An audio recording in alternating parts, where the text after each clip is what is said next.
अस्सलाम वालेकुम दोस्तों, तुसीं वेख रहे हो मेरा पंजाब टीवी तो मैं तुहाडा मेज़बान मुहम्मद लतीफ़ खरल। दोस्तों सब तो पहले अपने चैनल करो सबसक्राइब तो नाल ही बैल आइकन करो प्रेस ताकि साडी हर नई आने वाली वीडियो का नोटिफिकेशन सब तो पहले तुहाडे तक पहुँचे। दोस्तों अज वीडियो बना रहे हैं, यह जानवर तुहानूं कैमरामैन दिखाएगा।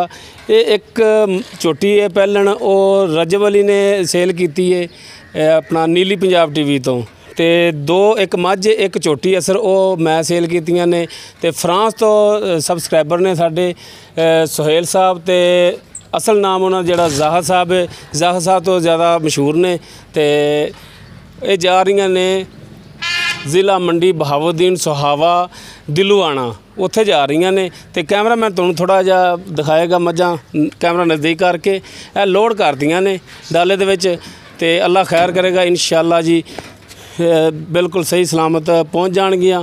तो इस तो बाद आपां जिहड़ा मालक उहदे नाल भी गलबात करने आ। आओ जी इधर यह भाई फयाज ने जिन्हां तो दो मझां लईआं ने, एक मझ ते एक असर झोटी। अज तो तकरीबन 2 दिन पहले मैं वीडियो अपलोड की सी।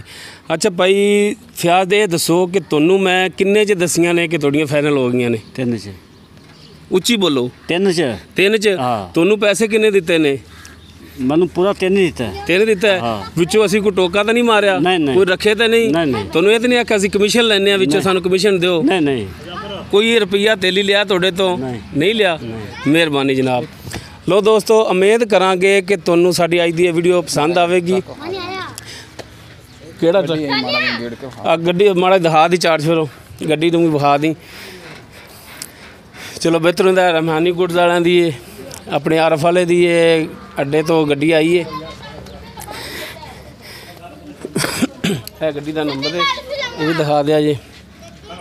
तो यह ड्राइवर साहब ने माड़ा जा ड्राइवर साहब का चेहरा जो विच लिया जी नज़दीक करके यह ड्राइवर साहब ने जो ले जा रहे हैं। की नाम है जी अपना? गुलाम मुस्तफा ये ड्राइवर ने। दोस्तों उम्मीद करांगे कि तुहानूं साडी अज दी वीडियो पसंद आवेगी।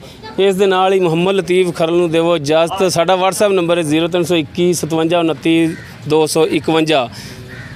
मिलने अगली वीडियो ते। अल्लाह हाफ़िज़।